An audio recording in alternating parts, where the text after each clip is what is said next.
Hello and welcome to Taiwan Talks. I'm Inka Vat.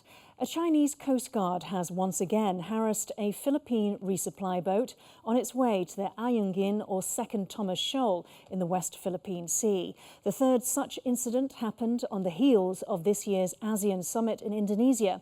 Host country's president told the 10-nation body, "I promise you, if we are not able to manage differences, we will be destroyed." With me to discuss this are Jeremy Huai-Che Chiang, Foundation for Future Generations Associate Research Fellow, and Lucio Pitlo III, Foreign Policy and Security Analyst, National Chengchi University Department of Diplomacy Taiwan Fellow. Jeremy and Lucio, very warm welcome to the show today. At this year's ASEAN, Myanmar's civil war and the South China Sea dispute topped the big issues that Southeast Asian members had to tackle. Now, ASEAN was established in 1967 and now counts the following 10 countries as members: Brunei, Cambodia, Indonesia, Laos, Malaysia, Myanmar, the Philippines, Singapore, Thailand, and Vietnam, with the following nations in blue among ASEAN's dialogue partners. That's Australia, Canada, China, Japan, South Korea, and the United States. Jeremy, let's take a look at what Ferdinand Marcos Jr. said in closing remarks of the ASEAN summit. He told the summit that the Philippines fully supports adherence to international law and the rules-based order. We must oppose the dangerous use of Coast Guard and maritime militia vessels in the South China Sea. We are concerned over illegal, unreported and unregulated fishing and the militarization of reclaimed features in the South China Sea. Jeremy, so we've had yet another incident. We've heard the closing remarks of President Marcos. We've also heard what Indonesia's president also said about unity. Do you believe that ASEAN will be destroyed, as Teodoro said, if they cannot work together on issues as important as the South China Sea? I believe that ASEAN has been really challenged recently, but in the short term, ASEAN is unlikely to disband or be destroyed. The challenge for ASEAN is not its existence, but rather its relevance. If some member countries believe that the solution to their challenges, for example, maritime disputes, can only be found outside of ASEAN, and they might seek, to move forward for alternative solutions. That is why, despite some countries being very anxious about American alliance building in the region, for example, via unilateral or bilateral routes, some countries feel relieved. They have long been inclined to invest in alternative solutions. And I believe that that is the real challenge for ASEAN, its relevance rather than its existence. And so will it become irrelevant then? I mean, let's talk about the example of how in the leader's statement there was a draft paragraph about the South China Sea, but this was removed because of China. Yeah, that is the challenge for ASEAN because, of course, ASEAN still remains and it still publishes statements from time to time. But if countries feel that instead of using ASEAN as a real policy making and policy solutions conference, and they seek to utilize more in other venues, for example, their bilateral relationships with outside partners, then that might crowd out the potential role for ASEAN in resolving these issues. For example, ASEAN countries are still moving very much forward, for example, to establishing that code of conduct with China, but at the same time, some other countries, for example, we see Vietnam and the Philippines, investing more and more in their relations with Japan and the US and other partners. Let's move now to the announcement by the Philippine Defense that they are looking into using naval reservists in the South China or West Philippine Sea to counter the Chinese militia. How effective do you believe this could be?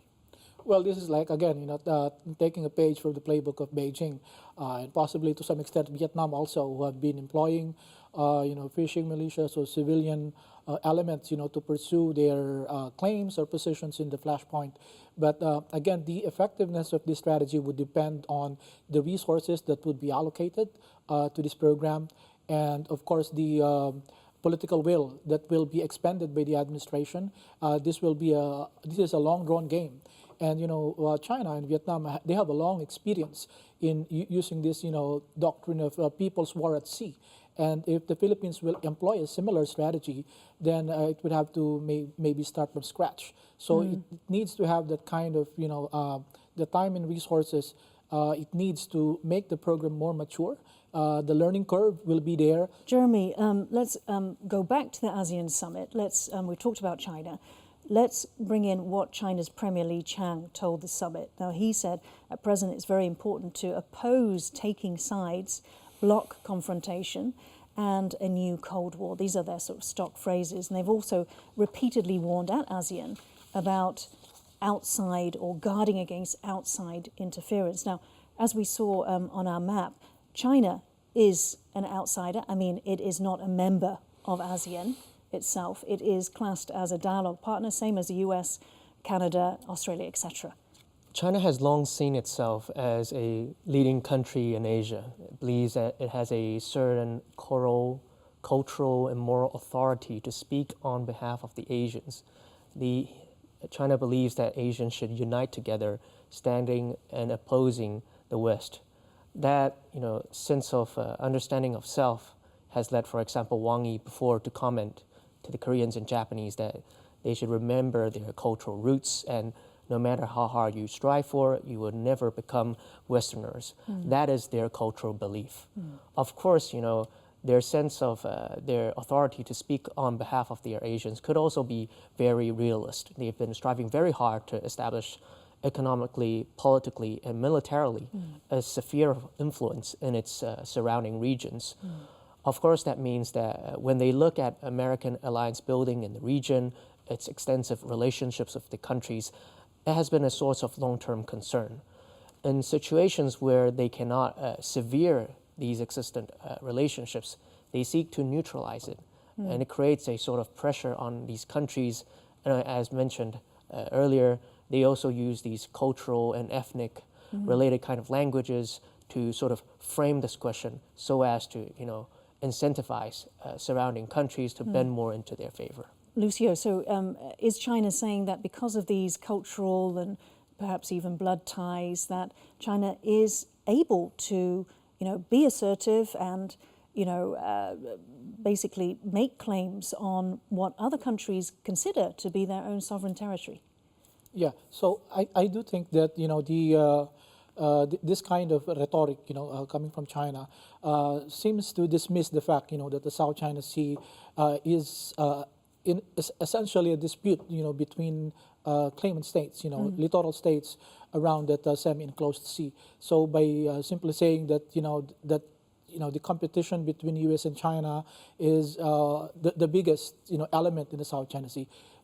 There might be some element to it, it's one of the layer, but essentially the competition for resource access, for navigational rights and freedoms on the sea is one of the main elements behind it.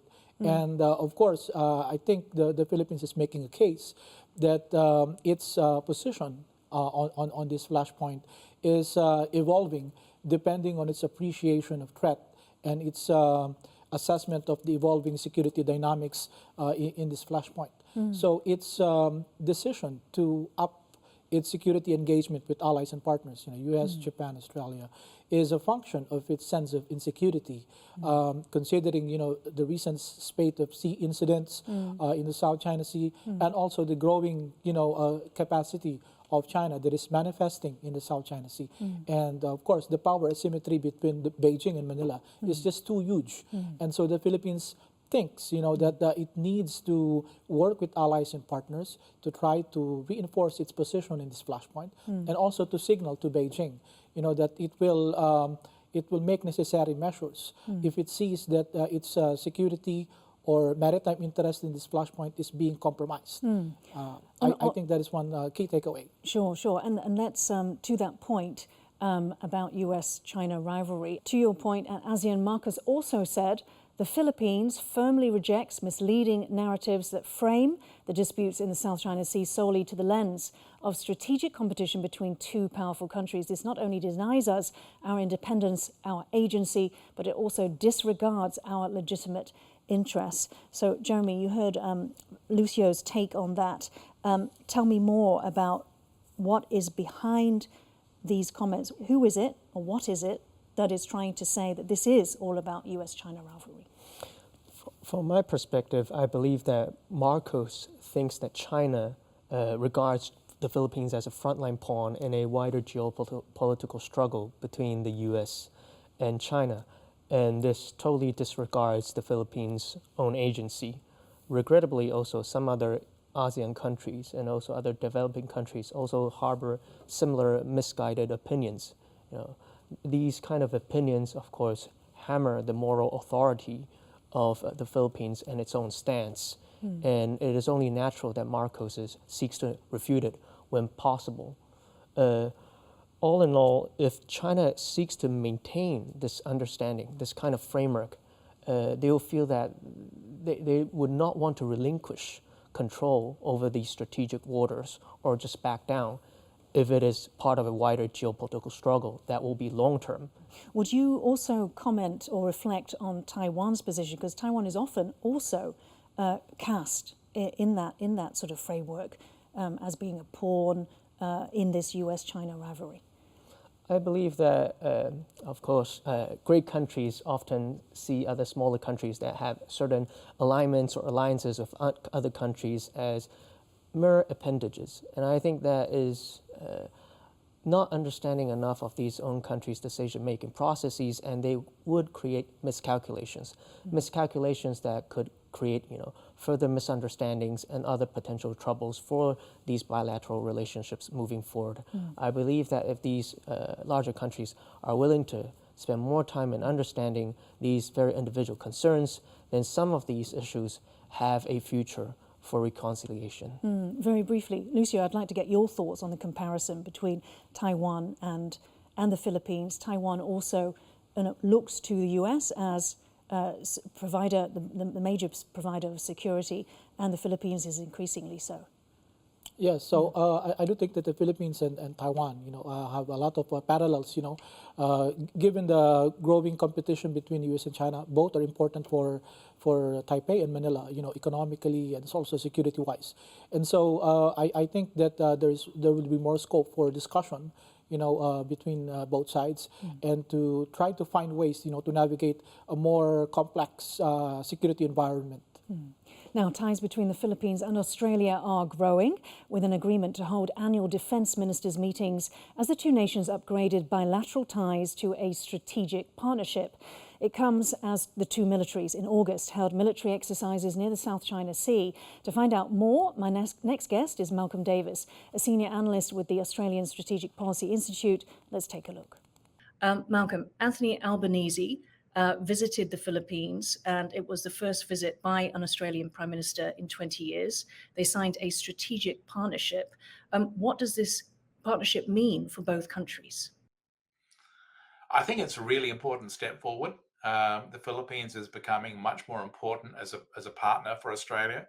Its geostrategic location is really in relation to the South China Sea and China's activities in the South China Sea.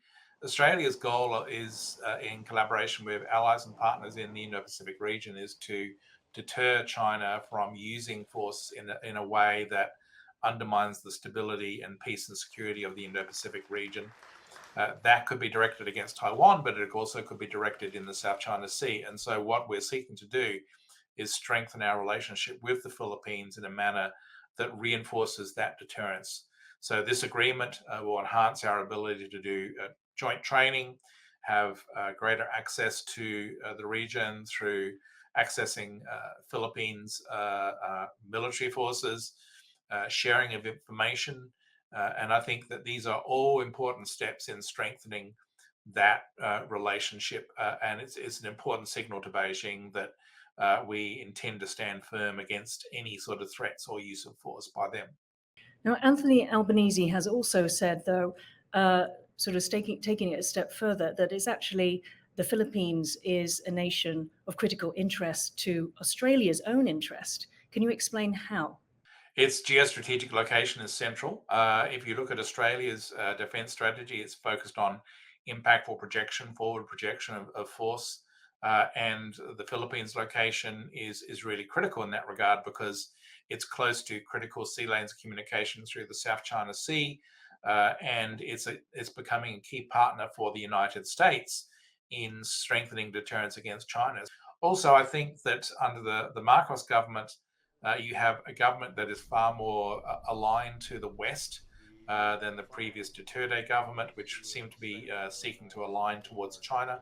So that's been a huge step forward. I think that in Australia, we've all been keen to engage much more in Manila than we have so in the past. I think that it makes sense for Australia to start prioritising the Philippines as a defence partner. That was Malcolm Davis of the Australian Strategic Policy Institute speaking with me earlier. Now, Australian-Philippine ties may be warming up, but when it comes to Taiwan ties with the Philippines, relations appear to be much cooler. In June, Taiwan's foreign minister called for the Philippines and Taiwan to work together, especially in the South China Sea. In July, Philippine Defense Secretary Gilbert Teodoro told a Philippine paper that there were zero chances of that happening because, quote, the relations between China and Taiwan and its status as an international body is an internal question between China and Taiwan. Jeremy, is this response disappointing or is it to be expected? Well, I understand that the Philippines has a very complex security situation and they might feel hesitant to engage in these very sensitive matters related to China. However, I believe that this is a regrettable stance. First of all, Taiwan is a sovereign and independent country, has no day been ruled by the People's Republic of China. And also, there have already been very solid foundations for Taiwan and the Philippines to build on. In 2015, both countries signed the Bilateral Fisheries Agreement, which provided a mitigating mechanisms for fishery disputes in both countries' EEZ. That agreement also established a technical working group, which provided regular meetings to meet on these matters. I think it is only natural that since the security environment of both countries is very interconnected, there is always room for further elevating and improving on that front. Furthermore, I believe that with evolving geopolitical landscape, there will be further incentives and also pressures pushing, moving, and coalescing these two countries together. And from a Taiwanese perspective, I believe that we're always very welcome, always very open to advancing these relations. And I believe that many Philippine officials also recognize this. Okay, Lucio, your take. I mean, let's talk about the Philippine policy toward China, toward Taiwan. Let's compare it to the US, because the US also doesn't have official ties. One of the things that Teodoro said is that the Philippines does not have an official relationship with Taiwan. We have it with China. That's exactly the same as for the US, yet the US does not take a stance on Taiwan's status or whether it's part of China. Well, yes, I think Secretary Teodoro might be referencing the 1975 joint communique between the Philippines and the People's Republic of China when official relations were established.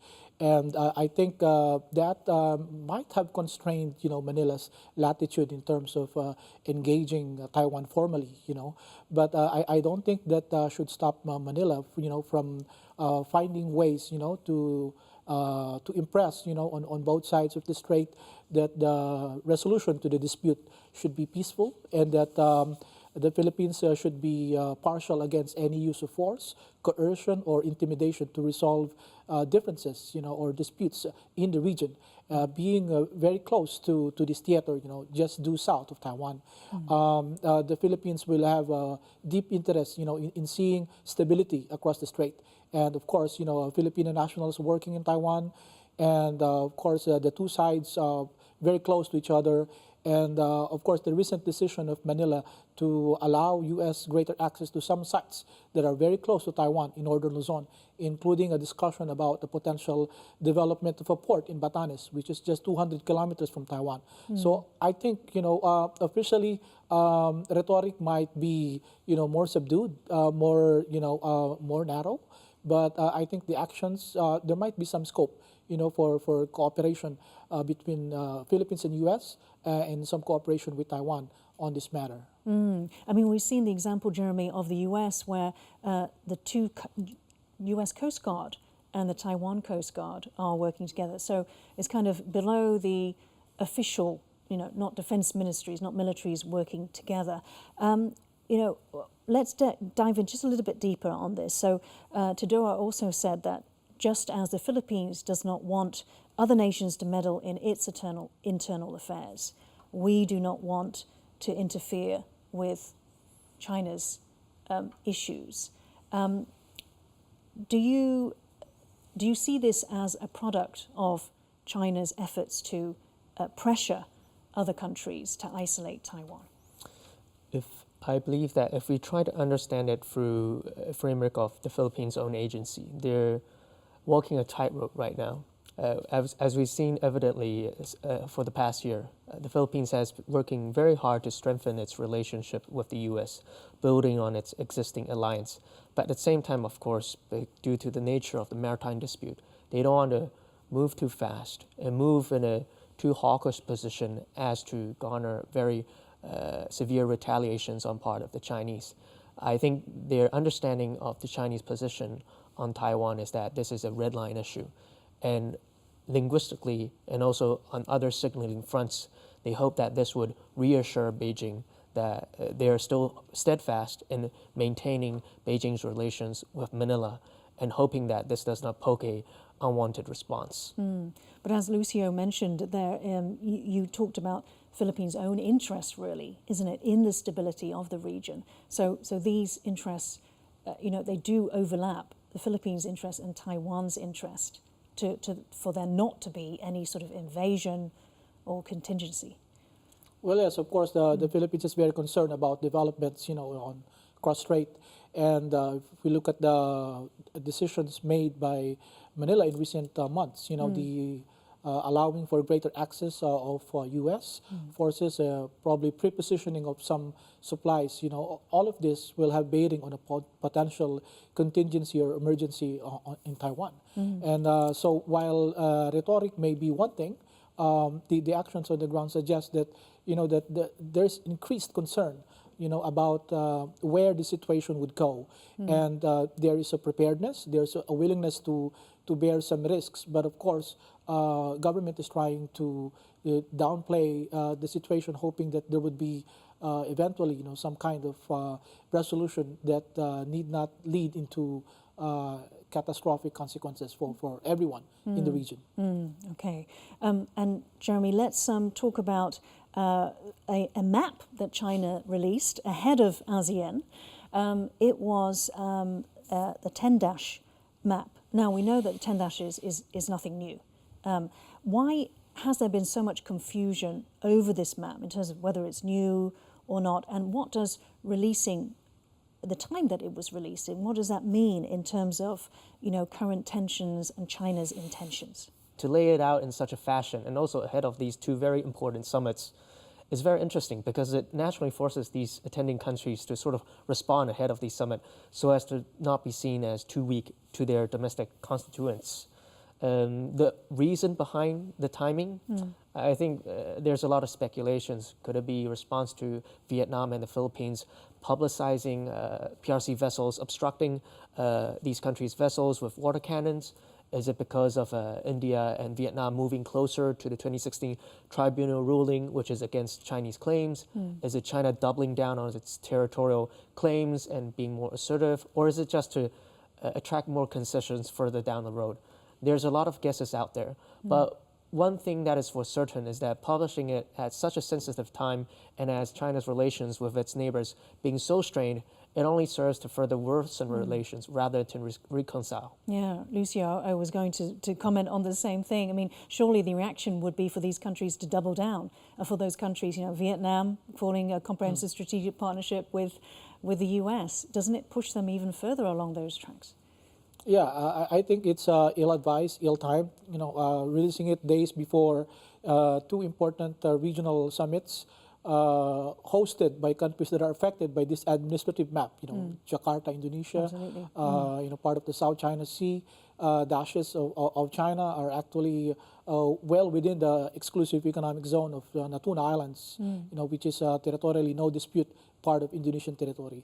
And of course, certain parts of India, notably the state of Arunachal Pradesh in Huai-Che in Kashmir, were included, by China in its administrative map. So while every country can issue their own maps and make any claims, it's a different thing, the timing. So this would have, of course, adversely affect China's neighborhood diplomacy, and of course, its desire, to grow and be seen as a responsible power. Notably, there was some gain in the expansion of the BRICS. So maybe there was some silver lining there. But with this map, I don't think it is conducive to promoting China's image as a responsible big neighbor in its area. Okay, and Jeremy, final question. Let's take a look at what Rodrigo Duterte, former Philippine president, said in response to the map. As far as I'm concerned, our territory is non-negotiable. Friendship is one, alliance is another, but the territory itself must be ours. I'm not ready to give up a part of the territory of my country. We'll defend it to the death if need be. Is this a significant departure from his position during most of his presidency? I don't think it's and just a sentence, if that's possible. I don't think it's a departure, but it just really shows the complexity of Duterte. He is a left-leaning nationalist on the foreign policy front. He is anti-U.S., but at the same time, he holds a very interesting understanding of national interests. It's economic development, but at the same time, also wanting to ensure the Philippines' own territorial rights.